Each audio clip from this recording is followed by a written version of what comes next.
Natin ang umagang ito na masayang pagpupuri sa Panginoon. Amen. Awitin po natin yung mahal na mahal kita, Panginoon.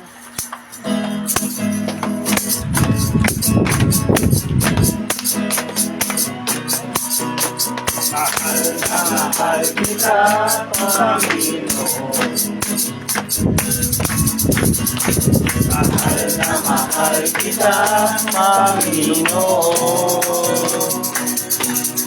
Kailan may di kita'y magpapalit, pagkat sa piling mo'y langit. Mahal na mahal kita, Panginoon. Mahal na mahal kita. Mahal na mahal kita, Panginoon. Mahal na mahal kita, Panginoon. Kailan may di kita'y mapapalit, pagkat sa piling mo'y langit. Mahal na mahal kita, Panginoon. Habang buhay. Habang buhay, papupurihan ka. Habang buhay, maglilingkod sa'yo. Habang buhay, pag-ibig ko sa'yo iaalay. Mahal na mahal kita, Panginoon. Mahal na mahal kita, Panginoon. Kailan may di kita'y mapabalik, pagkat sa piling mo'y langit. Mahal na mahal kita, Panginoon. Habang buhay. Habang buhay, papupurihan ka. Habang buhay, maglilingkod sa'yo. Habang buhay, pag-ibig ko sa'yo iaalay. Mahal na mahal kita, Panginoon. Mahal na mahal kita, Panginoon. Kailan may di kita'y magpapalit, pagkat sa piling mo'y langit. Mahal na mahal kita, Panginoon. Mahal na mahal kita, Panginoon. Mahal na mahal kita, Panginoon. Tuloy po natin dulog ang aking puso sa Panginoon. Oh, hallelujah.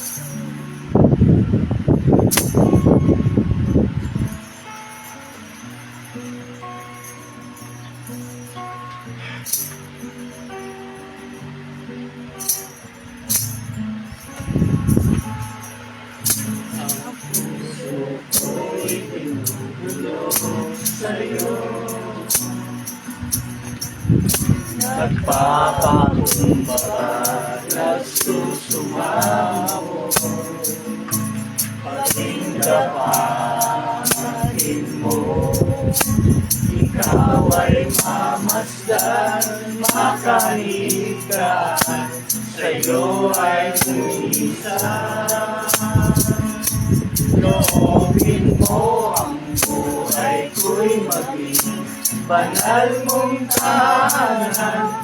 Luklukan ang iyong wagas na pagsinta. Laluyan ang walang hanggang mga papuri pagsamba. Maghari ka, O Diyos, ngayon at kailanman.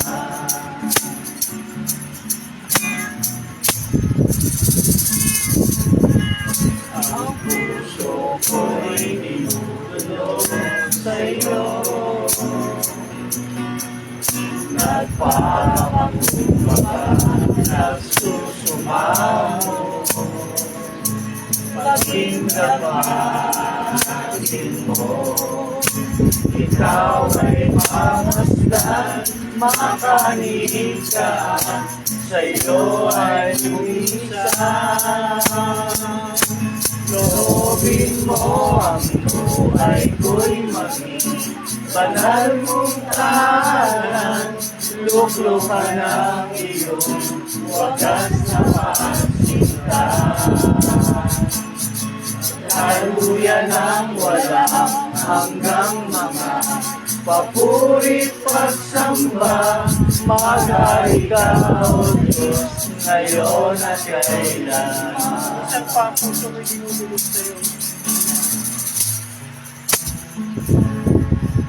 Ang puso ko'y nitutulog sa'yo.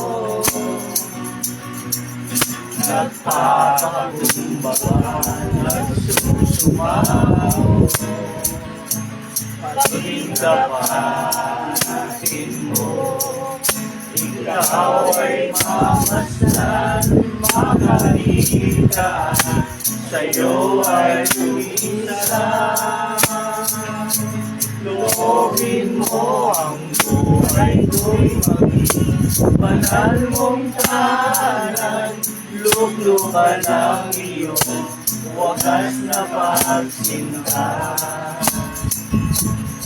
Daluyan ang walang hanggang mga papuri pagsamba. Magari ka, O Diyos, ngayon at kailanman. Loobin mo.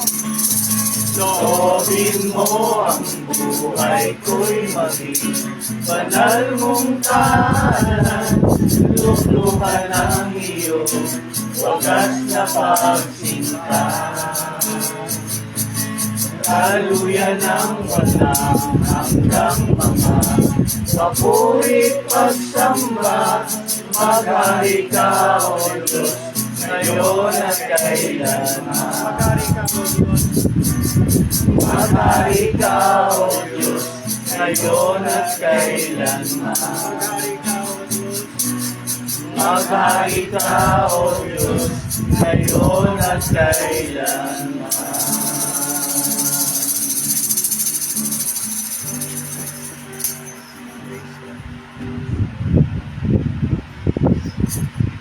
Tayo po'y manalangin. Dakilang Diyos, aming Ama, muli po kami nagpupuri at papasalamat sa muli po niyong kaloob na araw po ito sa aming buhay. Salamat sa pagkakita po ninyo na kami po ay makarating muli sa lugar na ito ng payapat ligtas at may sigla ng aming pong pangangatawan, Panginoon. Salamat sa magdamag na pagpahinga na kami po yung pumilingatan, Panginoon, at kami po ay nakarating ng ligtas sa lugar na ito, Panginoon. At nagagala kami sapagkat isang pa ay sasamahan po niyo kami sa umaga po ito. Kaya po ninyo na yung mga salita ay mangusap sa aming mga puso at buhay, Panginoon. At amin po ito magamit, Panginoon, na kami po ay magmakabuhay, Panginoon, na naayon sa ipong kalooban, Panginoon. At patawarin din po niyo kami sa lahat ng aming mga naging pagkukulan, sa lahat ng mga Diyos na maaari po namin nagawa, Panginoon, sa nakalipas na araw ng aming buhay, Panginoon, hinihiling po namin minsan pa ang iyong paglilinis sa aming mga puso, Panginoon, sa oras po ito. Kaya po ninyo na minsan pa hiling po namin ang iyong pagbabasbas sa pangalan po ni Jesus na aming Panginoon at aming pong tagapagligtas. Amen. Amen. Amen.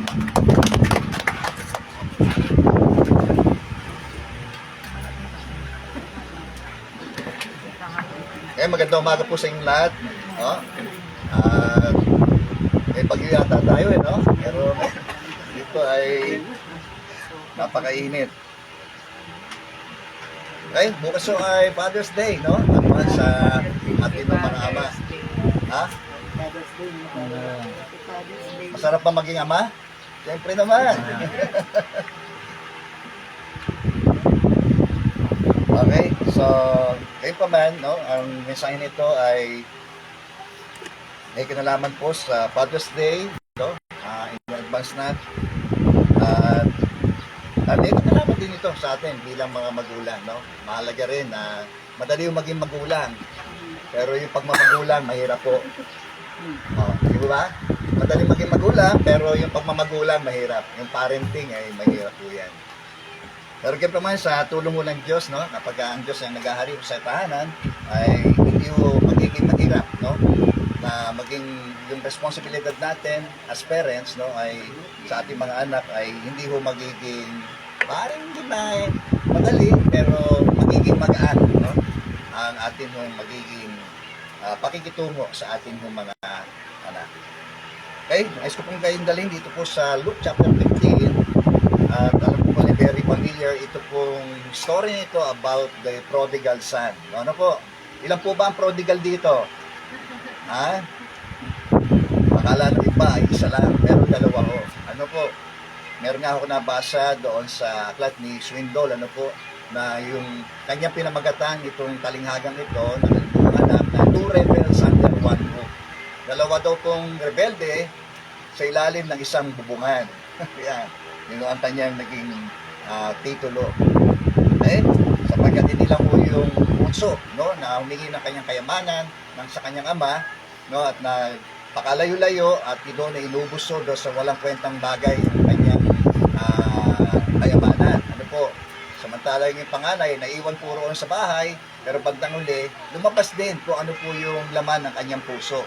No, bagamat siya po ay nandoon sa ilalim ng bubong ng kanyang tatay, ay lumabas, no, yung kanyang nilalaman ng kanyang puso. Okay? So, ang talinghagang ito ay bunga na rin, no, ng kanyang pagkukwento ni Jesus doon sa grupo, dalawang grupo ng mga tao dito sa mga nakikinig sa ating Panginoong Jesucristo. At sinamantala ho niya itong pagkakataong ito para maglarawan, ano po, patungkol dito sa dalawang grupo na ito na mga nakikinig sa ating Panginoong Jesucristo. Yung grupo ng mga publikano at mga makasalanan, ng mga taong mga itinakwil ng lipunan, at yung grupo naman ng mga religious, no, na tinutukoy nga, yung mga Pariseo, mga Eskriba, at yung mga Sadducees, no, yun ang mga prominenteng sekta ng mga panahon na yun, Judaismo. Ngayon, sa Israel, kalat na ho yung no? Yung Zionism, no? Kung familiar kayo doon sa na yun. Kaya maraming genocides, no? Kung kayo familiar doon sa mga na yan. Ay sa mixture, po, ng mga tao na rin na mula doon sa iba't ibang panahon na nagkahalo-halo na ho yung kanila hong mga lahi. Ano po? Yan. So, tuloy tayo rito sa storyang ito, no? So, sa paglarawan, Jesus doon sa busong anak ay sumasalarawan ito doon sa mga publikano at mga itinakwil ng lipunan na hayag na gumawa ng kasalanan, no? At yung panganay naman ay nilarawan niya doon sa older brother na kung saan ay nahayag na kung ano yung laman ng kanyang puso at nahayag sa kanyang bibig o ano talaga ang kanyang motibo ng kanyang puso kung bakit po siya naglilingkod sa kanyang ama. Nais kong nailarawan ito yung ama na nilarawan dito sa talinghagang ito yung ating Ama sa Langit. Ano po? Pero nais ko po rin naman na ngayon itong mensahe ito ay ilarawan natin itong ating Ama sa lupa. Paano nga po ba tayo magiging isang mabuting ama dito sa lupa? Ano po? Yan, gusto po ilarawan kasi dito yung pamilyang ito, no? Bagamat wala akong nabanggit dito patungkol doon sa ina, ay silang mag-aama, no? Ang atin nung papagsahin sa umaga nito. Diyan na po ba kayo? Qualities of a good father, no? Ang katangian ng isang mabuting ama. Okay, dito susuriin natin kung tayo nga po ay naging isang mabuting ama sa atin ng mga anak at patuloy na nagiging mabuti sa atin ng mga anak. Tingnan natin ang katangian ito pong amang ito. Una-una ay yung diligence, ano po. Tuloy-tuloy na po natin, ano? Alam niyo man yung kwento nito, no? Yung diligence nitong ama na ito. At kung titingnan natin yung kwento, yung kanyang mga anak, nagsisilbi sa kanya, di po ba? maaring isipin natin na sila ay meron pong family business, no? Sapagkat yung kanyang mga anak ay naglilingkuran ho sa kanya. Naalala niyo ba, nung sinumbat ng panganay na anak, pinaglingkuran ko po kayo, no? Sa mahabang panahon, di ba? So, implication nun ay nagtatrabaho sila sa kanilang maaring family business, no? Dito, bakit sinasabi nating isa sa mga katangian nitong amang ito na siya ay masikap, no, ay dahil na rin doon sa siguro ay labis-labis na kayamanan. Meron po siyang taglay, di ba? Kasi naalala nung bunsong anak, di po ba, nung nasa panahon na siya po ay nandoon sa desperate na kalagayan, naalala niya ang kanyang ama, di po ba? At yung mga alila ng kanyang ama, di ba? Doon, lumalabis ay siya namamatay sa gutom doon, samantalang yung mga alila ng kanyang ama doon, na kanyang iniwan, di ba, ay hindi ko nagugutom. Lumalabis pa nga raw po. Di ba? So, isa yan sa mga indikasyon na itong amang ito ay isang taong masikap. Nag-incarna siya ng kayamanan sa kanyang buhay. Kung labis man ang kanyang naging kayamanan, ito ay dahil sa kanyang pagsisikap. Kaya po ba ron? Yan. O, tayo po ay magiging mabuting ama, tulad din ito, kung tayo po ay magiging masikap. Sabi rin ng Proverbs, no? Ang taong masikap ay laging sagana sa buhay yan. Magiging masagana. Pero yung taong hangal, wala akong mararating. Kasi may tinutukoy doon yung mga taong tamad. Ano po? Kaya yun kinukundi na ng Bible, yung taong tamad. Di ba? Kung saan yung daw likod bumabangat yung suliya, no? Dahil sa kahihiga. At ayaw ng mga challenges, no? Ang sabi ng tamad, may leon sa daan, no? Ayaw yung lumabas, no? Para maghanap, no? Na mapagkakakitaan. Parang ganun Ganun daw ang system ng mga tamad. Okay? As a father, set a good example by being diligent person, father. Amen po ba? Yan. Nang sa gayon, kaya nga, yung sa kasaganahan nito, ay ipapamana ito sa kanyang mga anak. Purihin po ang Panginoon. Sabi ang kayamanan ay naipapamana ng mga magulang sa mga anak. Okay? Hindi uutang. Praise God. Okay, so be diligent. No? Mahalagang maging masikap po tayo sapagkat tiyak na meron pong magandang bunga yun sa isang taong masikap. Okay, pangalawa, itong father na ito ay a just and fair father, no? Siya po ay isang makatuwiran at siya ay patas, no? Fair siya sa kanyang mga anak. Alam niyo po, nung hingi ng bunsong anak yung kanyang mamanahin sa kanyang ama, kultura ko kasi ng mga Hudyo yun kahit buhay pa yung mga magulang, pag hiningi ng anak, karapatan nun ng anak yon, nakunin yon. Kahit buhay pa yung mga magulang. Hindi katulad sa atin, madalas meron tayong pamamana, madalas kung wala na yung mga magulang, hindi po ba? Tsaka lang nag-ano. Pero mainam, siguro kung abang may buhay pa yung mga magulang, ay nahati-hati niya kung saan niya, kanino niya ito bibigay sa kanyang mga anak.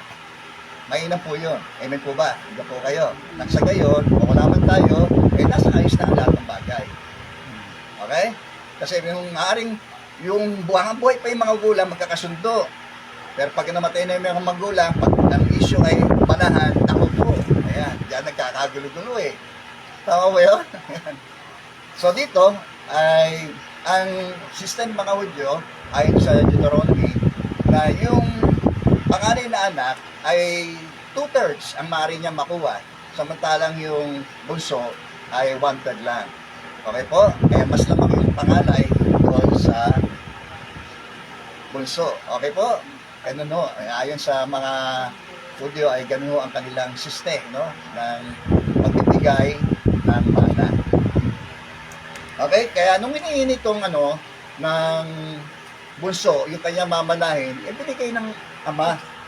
So, ang good father ay fair and just. Ano po? Ibig sabihin, marunong siyang magpahalaga sa karapatan ng kanyang anak. Ano po? Tayo ay magiging mabuting ama kung marunong tayo magpahalaga sa karapatan ng ating pong mga anak. Ganun ang ginawa nitong father na ito eh. Binigay niya eh. Di ba? Yung part ng share, no, sa mga kayamanan na ito ng kanyang ama, namamanahin niya ng 1/3. Amen. So siguro, kung may bahagi man doon na meron siyang lupain na dinamana roon, eh iningkas niya yon, binenta niya yon, iningkas niya yon, at siya ay nagtungo doon sa malayong lupain. Ano po, choice na niya yun eh. Di po ba? Pero titingnan natin, it's part of being a rebel eh, di po ba? Kung titingnan natin eh, may implikasyon ng rebellion eh. Tama po ba yun? Yan. So, may mga nabasa ako na yung mga dahilan kung bakit nagre-rebelde daw po sa atin ang ating mga anak. Ang mga anak sa kanilang mga magulang. Okay, sabi nga rin doon sa Ephesians, huwag natin ibuyo sa paghihimagsik laban sa atin ang ating mga anak dahil sa labis nating kahigpitan. Yan. So, one of the reason ay yung pong overprotection. Kapag dito po tayo ay masyadong higpit, no? Sobrang higpit sa atin ng mga anak, eh syempre nasasakaluyan eh, di po ba? Yan, kaya minsan talagang papalag ka, hindi kayo makahingi, di po ba? So, one of the reason bakit nag-rebelde daw po ang ating mga anak sa mga magulang ay yung pong overprotective. Handa po kayo? Pangalawa, yung favoritism, no? Iba yung mahal kaysa doon sa mas mahal. Yan. Magkaiba ho yun. Mahal kaysa doon sa mas mahal. Yan. O, naalala niyo po ba sila Isaac, di po ba? Si Isaac, di po ba? May anak siya, sino? Sino yung anak ni Isaac? Jacob. Jacob, At si Esau. Esau. Di ba? So, itong babasahin natin kanilang kasaysayan bilang isang sambahayan, eh, si Jacob, homebody, no? Ano siya? Taong bahay. Hindi layas. Hindi siya layas. Kaya gustong-gusto siya ng kanyang nanay. Di ba? Close na close sila ng kanyang nanay na si Rebecca. Okay? Samantalang si Esau naman, eh, maangaso yun eh. Di ba? Maangaso yun eh. Kaya gusto naman siya ni kapag pinagluluto niya ang kanyang ama ng mga nauhuli niya mga hayop. Ganun kasi siguro adventurero yung kanya. Yung mga conflict of interest minsan sa ating mga anak, eh minsan isa yan sa paraan na dapat din natin tutukan. Ano po, na dapat magkaroon sila ng malawak na pag-unawa tungkol sa ating pagkakaiba. Ano po, although sila ay may close in interest, kung si Jacob sa kanyang nanay at si Esau sa kanyang tatay, di ba? Kaya doon nagsimula yung pong minsan pagkasira ng isang bayan. Dahil merong, sabi, mas mahal ni Rebecca si Jacob kasi winning siya kasi lagi naroon sa bahay. Ano kay Esau, gala eh. Halat na nangangaso eh. Nakuha niyo po? Hindi po kayo? So itong amang ito, it shows no favoritism. No, mahalaga yun. Kaya fair siya eh. Just siya sa kanyang mga anak. With regards to sa partihan, 1/3. Kaya yung bandang uli, di ba? Na sinusumbat nung panganay na yung lumustay ng yung kayamanan dahil sa mga masasamang mga bagay. Pinagpatay niyo pa ng hayop. Samantalang ako, tagal-tagal ko na narito, hindi naman lang kami binigyan ng aking mga kaibigan. Pinagpatay kami ng isang di ba? Para kami ay magkasiyahan. Ano yung inassure ng kanyang ama sa kanya? Anak, ang lahat ng sa akin ay sa iyo. Di ba? Inassure niya. Ito yung fairness pa rin niya ng tatay niya.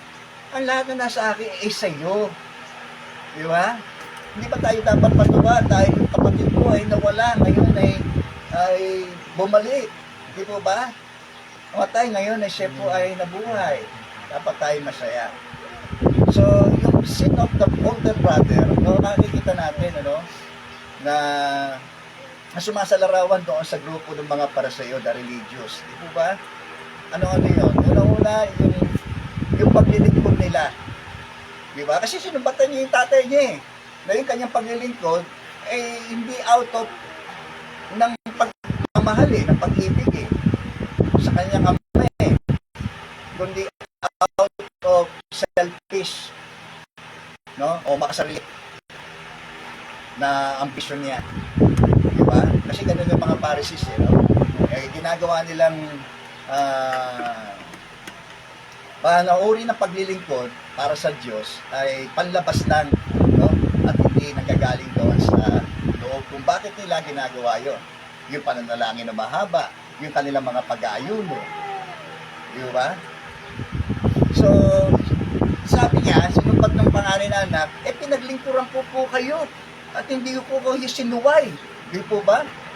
Tapos ganito pa gagawin niyo sa akin. Okay? So, lumalabas yung salitang pinaglingkuran ko kayo. Yung ko, yung mababasa natin doon eh. No, yung pagka-selfish niya, makikita natin na bumulalas mula sa puso ay naisumbat niya sa kanyang ama. Na lumalabas din na yung uri ng kanyang paglilingkod ay hindi udyok ng pag-ibig, kundi udyok ng makasariling mga hangarin lang. Okay? O anong mensahe na ito sa atin? No? Kaya din sa paglilingkod natin sa Diyos, hindi tayo naghahangad ng makasariling hangarin dapat, no? Kundi unang-una, kung ano tayo may naglilingkod, is all for the glory of God. Hindi ko ba? Yun yung dapat natin tandaan. Kung tayo may naglilingkod sa anumang paraan ng paglilingkod natin, ay lagi nating magiging motibasyon dahil mahal natin si Lord. No? Kaya natin ginagawa yun. Mas masarap kasing gawin ang anumang bagay kahit mahirap nang ikaw ay nagmamahal. Di ba? Masarap gano'n yun eh. Damahin yun eh. Yung hindi ka pinuwersa, wala kang motibong makasarili. Mas masarap madama yun eh. Di ba? Kahit mahirap kung minsan may mga struggle, challenges sa paglilingkod, eh, hindi mo anin yun dahil mahal mo si Lord. Di ba? At yun ang motivasyon natin kung bakit natin ginagawa o yun. Ganong uri na pagsisilbi na ginagawa ko natin. Okay po? Yan. Amen. So, itong father na ito, being a good father, no? Isa sa kanyang magandang katangian, siya po ay just and fair, no? Siya po ay shows no favoritism. Po ba? Fair siya. Panahan. Fair siya sa lahat ng kanyang mga anak. Amen. Okay. So, ano pa? Okay? Na mga dahilan pag-rebelde ng mga anak ay yung pong neglect, no? Yung kapabayaan. Hindi lang overprotection, kundi yung negligence, di po ba? Kapag din tayo ay pabaya sa ating mga anak, naku po. Yan. Kita nyo, lalo na pagka yung crucial stage ng ating mga anak, pagka yan ay mga kabataan na, no? Yung bumabarkada na, no? Kaya tayo rin, dapat ating silang pinapayuan na pumili ng mga isang mabuting kasama. Ano po? Sapagkat ang masamang kasama ay nakasira ho yan ng mabuting karakter. Di ba? Ayan. Sabihin mo sa akin kung sino ang kasama mo at sasabihin ko sa iyo kung sino ka. Di ba? So itong mga yung una, yung bunsong anak na humingi ng mana, tapos nung pakalayo-layo siya. Di po ba? Para bagang ayaw niya doon sa yung kasama niya mga naroon sa church. Di ba? Gusto niya kasama yung mga nasa sanlibutan. O yun. Yun ang sabi ang kayamanan, umaakit ng mga kaibigan mo yan. Tama ba? O mga kasama. O yung kaibigan doon sa kasama. Diba? Tama ba yun? Amen. Pag marami kang pera, naku, para kang para kang asukal. Tama. Tama ba yun? Tama. Totoo naman yun eh. Correct. Pero pagka nawalan ka na ng o kayo ba naka-experience na gano'n? Diba? Pag meron ka, mapango ka. Pag wala ka, mabaho ka. Wala ka na. Amin po ba ron? Amen. Ayan. So, tayong mga magulang, mahalaga na tinuturuan natin ating mga anak, no? Kung ano ang kaibigan, kung ano ang kasama, no? Dapat ay, although sa choice nila yon, no, na pumili. Pero kung gagabayan natin sila, na dapat ay hindi tayo magiging pabaya sa kanila. Ano po? Halimbawa, dapat yung ating mga anak, pagtingtong ng alas 6, dapat nandoon na sila sa bahay. At hindi ito nandoon sila sa lansangan. Ano mapupulot nila doon? Ako, lumaki ako sa lansangan eh. Di ba? Ano talaga mapupulot mo ron? Lalo kung may mga kaibigan ka pang mga mag-i-influensya sa iyo sa mga masamang bagay. Possible po yun. No? Na huwag naman mangyari sa atin ng mga anak. No? Yung mga peer pressure, di po ba? Lalo na mga saka yung influensya ng mga taong nasa sanlibutan. Okay? Huwag tayong maging pabaya sa ating pong mga anak. Pupukin natin sila, gabayan natin sila, lalo na, huwag nating papabayaan yung spiritual need ng atin ng mga anak. Being a good father, makikita natin dito, isa rin sa kanyang katangian ay yung pagiging pagiging pastor niya sa kanyang mga anak. Ano ang naalala ng kanyang anak? No, nung dumating siya sa point nang siya po ay naroon na sa mababang kalagayan. Sabi, naalala niyo yung kanyang ama, unang-una, di ba? Sa bahay ng aking ama ay sakana ang lahat ng bagay. Di po ba? Samantalang ako rito ay namamatay ako sa gutom dito. Sabi niya ganun. Okay? So sabi niya? Sasabihin ko, ako'y babalik, no? Nag-desisyon siya sa kanyang sarili na siya ay babalik sa kanyang ama. At sasabihin niya, Ama, hindi na po karapat-dapat tatawagin yung anak. Ibilang na lang po ninyo ako sa isa sa inyong mga alila. Nagsisisi siya, di po ba? So, tignan natin yon. Yan ay, yung implikasyon ng kanyang mga sinabi na yon ay isang sinner's prayer. Di po ba? Sinner's prayer. At naniniwala tayo na kung meron man magtuturo sa kanya, with regard dito po sa sinner's prayer na ito, wala ibang hindi yung kanyang ama. Tayong mga ama, ang dapat na nagtuturo sa kanila ng mga bagay ukol sa spiritual. Amen po ba? Tayo ang mga pastor, tayo po ang mga priest, no? Ng ating mga tahanan. Kaya with regard sa mga spiritual na bagay, tayo ang dapat na nagtuturo, hindi si pastor, hindi si pastora. Hindi ito yung mga church leader, no? Dadali natin sila magtuturo. Kaya ano na lang ho yun? Sekundarya. Pero yung pinakapangunahin, dapat na nagtuturo sa ating mga anak, tayo mga magulang, especially tayo mga tatay. Ayan. So, being a priest ay mahalaga na makita natin sa mabuting katangian ito kung ama na ito, ay yun yung mga ituro niya sa kanyang ama, sa kanyang mga anak na ito, upang magsisi at magbalik loob sa Diyos. That's a sinner's prayer. Amen po. So, yung neglect, isa yun sa mga dahilan kung bakit nagre-rebelde sa atin ang ating mga anak. Sumunod. At ang dahilan ay yung pong yung physical and verbal abuse, no? Daga pag anak-order mo, saktan mo, kakagating kayo, di ba? Hayop pa ho yun, no? Pagka ng anak-order mo, talagang hinampas mo, sinaktan mo, aangil. Naalala ko po yung isang aso ko na dahil sa tigas ng ulo niya, kahit alaga mo siya, nung akin siyang hampasin, talagang inangilan ako eh. Siguro, dahil yung siguro, yung instinct, di po ba? Pagka ang tao, ganyan ang tao pag nasasaktan eh. Di ba? Kahit tayo man kahit saktan tayo, parang instinct ng tao, umangil di po ba? Yung self-preservation, di po ba? Umilag, o hindi kaya umangil pag nasasaktan. So, ganyan din, no? Kapag tayo ay labis sa pang-abuso sa ating mga anak, physically and verbally, so isa sa mga dahilan mo yan ng kanilang pagre-rebelde po sa atin. Hindi po ba kayo?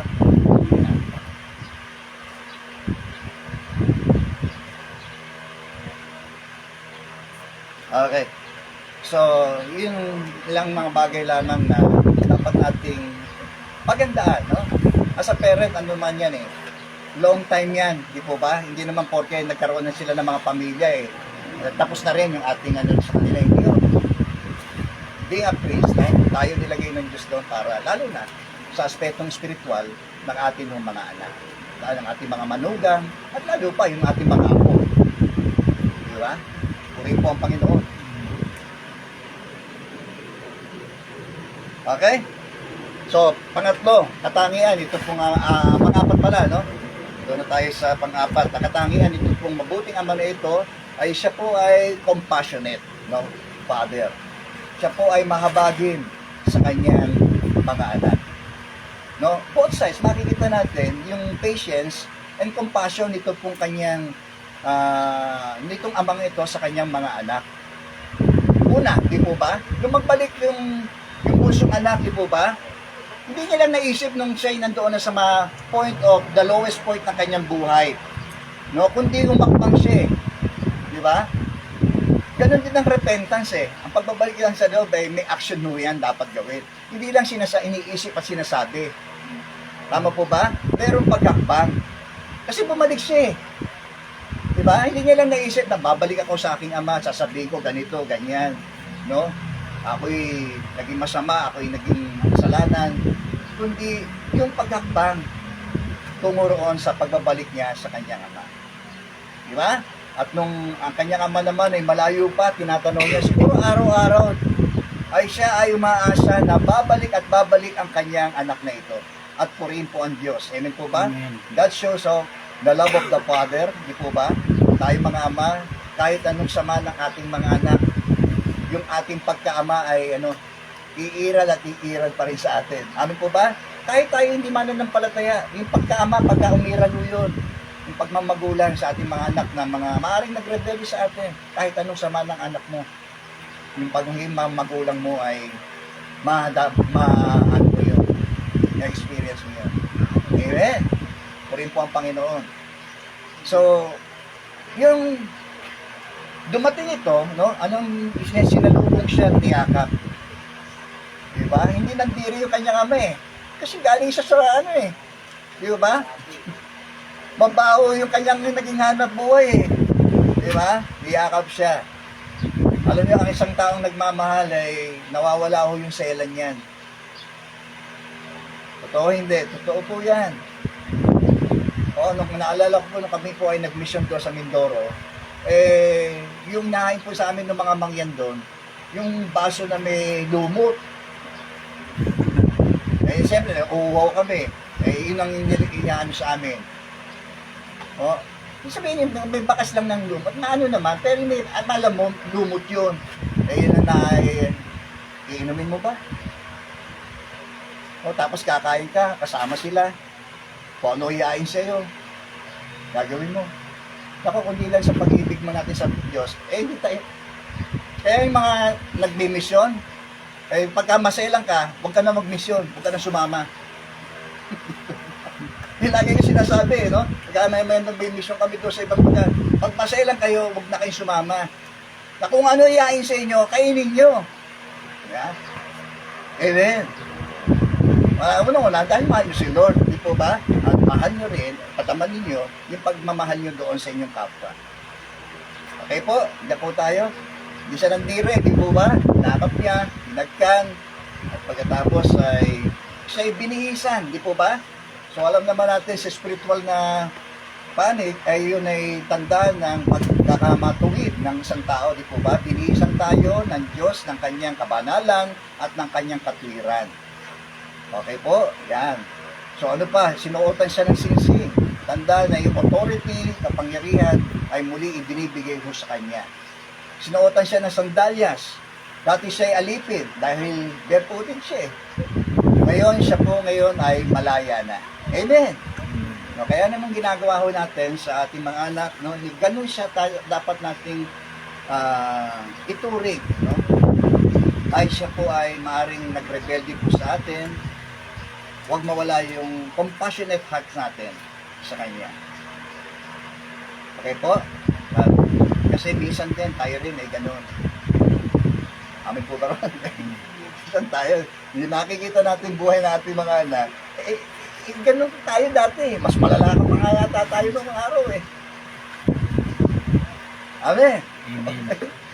Dapat tayo. Okay, naalala ko tuloy yung anak ko eh.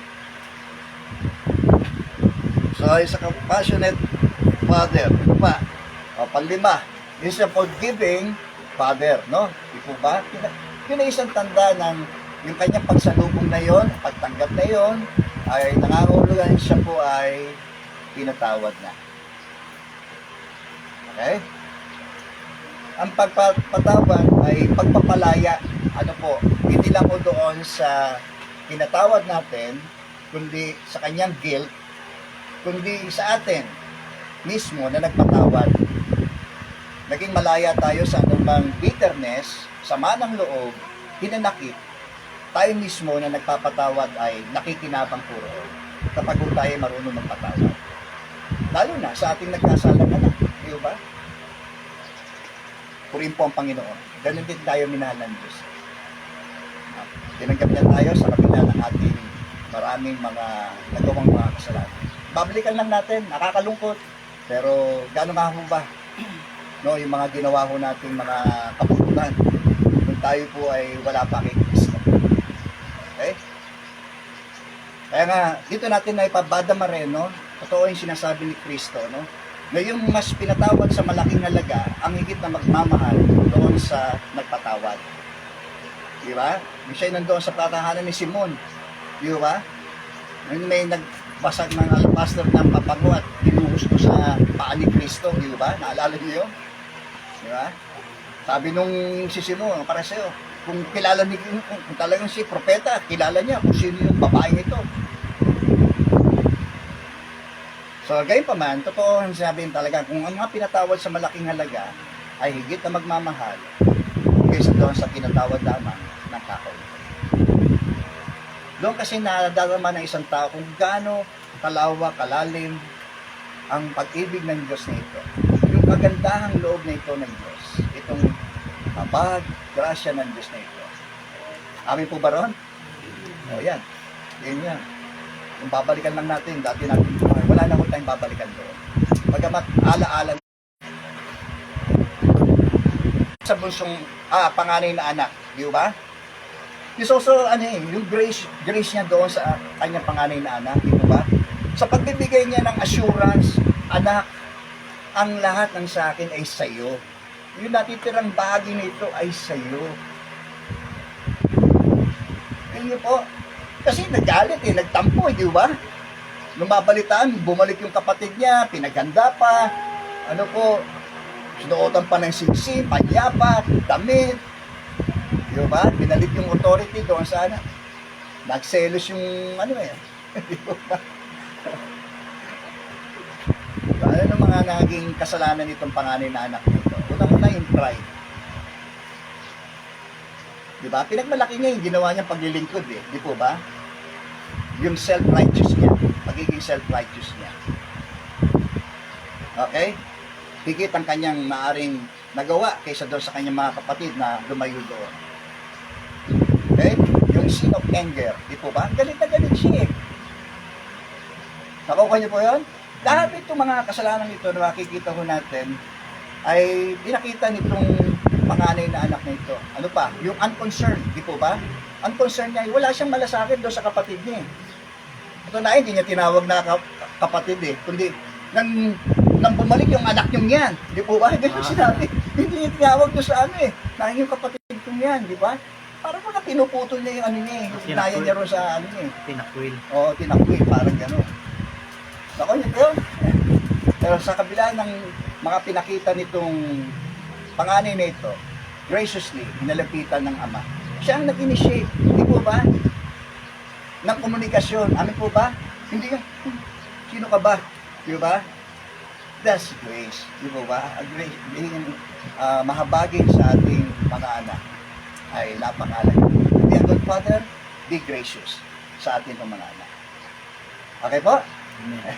Purihin po ang Panginoon. Nawa ay napagpala tayo, no? Kahit sa munting mensaheng ito para sa atin bilang mga aspirants, no? Especially ditong Father's Day na ito. Hindi pa rin hulihan lahat para tayo magsimula para po sa ating mga anak. Bakit man dahilan, minsan tayo ang dahilan ng kanilang pagre-rebelde, no?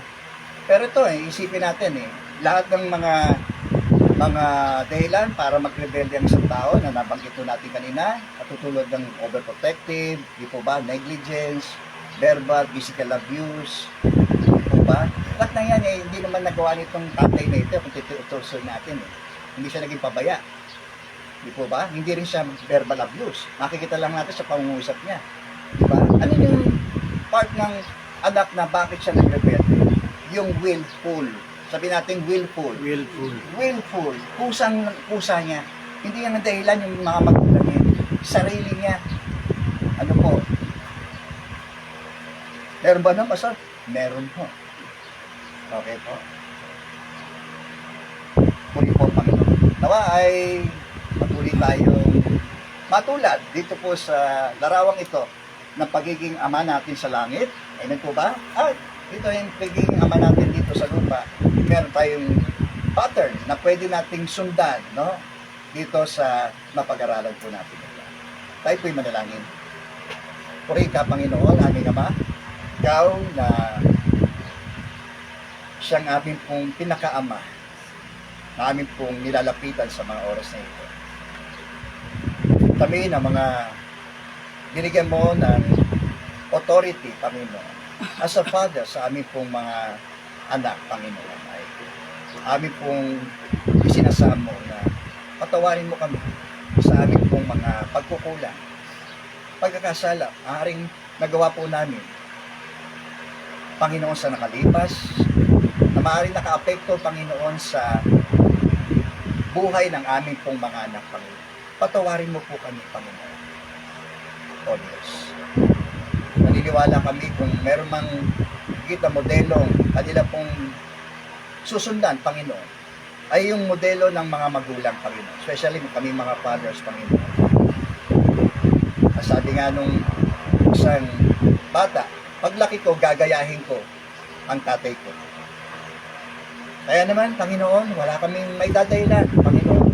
Kung yung maaaring ginagawa po ng aming mga anak, Panginoon, ang siya rin aming ginagawa nung kami wala pa kay Kristo, na siyang maaaring na kanilang nasaksihan sa aming ginagawa, sapagkat sa mata ng mga bata, Panginoon, ginagawa ng mga matatanda ay nagiging tama kahit ito po ay mali, Panginoon.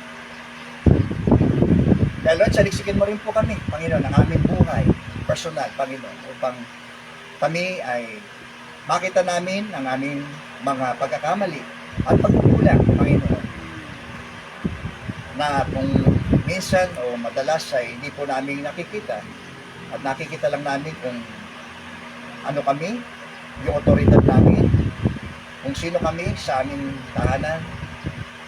Bigyan mo kami ng isang pusong mahabagin, Panginoon. Pusong mapagpakumbaba, Panginoon. Puso, Panginoon, na very gracious, Panginoon, sa lahat ng bagay, Panginoon. Patawarin mo po kami, Panginoon. Kaya naman, sa oras na ito, hinihiling po namin, minsan pa, ang iyong pagbabasbas muli, Panginoon, sa bawat isa, sa aming mga ama, mga narito, ang aming din mga kananayan, mga narito, bilang mga magulang sa aming mga anak, Panginoon. Tulungan mo kami, Panginoon, sa iyong biyaya, Panginoon. Naniniwala kami, Panginoon, na may tutuwid namin ang mga bagay, Panginoon, na naging baluktot, Panginoon, at masasaayos po namin ng mga bagay na wala pa rin po sa ayos sa aming mga ugnayan, sa aming pong sambahayan, Panginoon. Sapagkat sa iyo nakasalalay ang ayusan ng bagay, Panginoon. Huwag mong hayaan, Panginoon, na masira ito at patuloy na mawasak, Panginoon, dahil lang sa mga bagay na ginagawa ng kaaway, Panginoon, ang kasalanan sa buhay ng aming pong sambahayan, Panginoon. In the name of Jesus. In the name of Jesus. Salamat po, aming Ama. Pagpalain po ninyo ang araw po ng mga ama, Panginoon. Gunitain namin ito ng paggunita namin sa tunay naming Ama sa langit, Panginoon. Ang aming pagkaama, Panginoon, ay matulad nawa sa pagkaama po namin sa langit, aming Ama. Ito po ang aming pong samo at panalangin. Malangit, Lord, ang aming pasalamat sa ngalan po ni Jesus na aming Panginoon at aming pong tagapagligtas. Amen. Amen. Okay. Salamat po. Ay, yung pagkain mo, Pastor. Sige. Sige, dito po muna. Sige. Pastor, ayan. Tingin dito, tingin. Tayo. Oh, papanoorin ng papa mo to. Ayun, tingin po dito. Mamaya na yung dot na yan. Ayan. Siyempre, mawawala ba tayo dyan? Kulang si Pablo eh. Oo nga eh. Okay pa, Pastor. Sige, tayo po ay manalangin muli. Dakilang Diyos, muli po kami nagpapasalamat sa mabiyayang mga salita na amin pong napakinggan sa umaga pong ito. At dilig namin na hindi lamang amin itong napakinggan, pinahalagahan, Panginoon, kundi amin po itong isa sa buhay, Panginoon. Tulungan po lang kami, Panginoon, sa iyong biyaya at grasya, Panginoon. Alam po namin, magtatagumpay kami sa aspeto ng aming pagmamagulang, Panginoon. At sa mga oras na ito, pinagkakatiwala rin po namin sa iyo ang aming kapatid na Pablo, Panginoon, na lumalang kalooban para sa kanyang buhay. Iyo po siyang, Panginoon, kumpupil sa mga sandali po ito, Panginoon. Ikaw may akda ng buhay, may kapangyarihan din kumuha po nito, Panginoon. Sa iyo namin siya, lubos na pinagkakatiwala sa pangalan po ng iyong pong anak na si Jesus. Salamat po, Diyos, at maging sa ilan po namin, hindi po namin nakasama sa mga oras na ito, Panginoon, di man namin alam ang kanilang kalagayan, kayo na rin po ang provide ng kanilang pong mga pangangailangan at patuloy na kumaptok, Panginoon, sa bawat sa kanila. At iligtin namin, na ma-enjoy namin the rest ng aming pong fellowship, Panginoon, sa aming mga kakainin, baspasan po niyo ito, at palain, Panginoon, din ang mga nagsuporta sa mga bagay dito, Panginoon. Ang lahat ng ito, Panginoon, ay muli po namin ibinabalik sa iyo ang lahat ng papuri, kaluwalhati at karangalan sa matamis na pangalan po ng itong anak na si Jesus na aming Panginoon at aming pong tagapagligtas. Amen. Amen.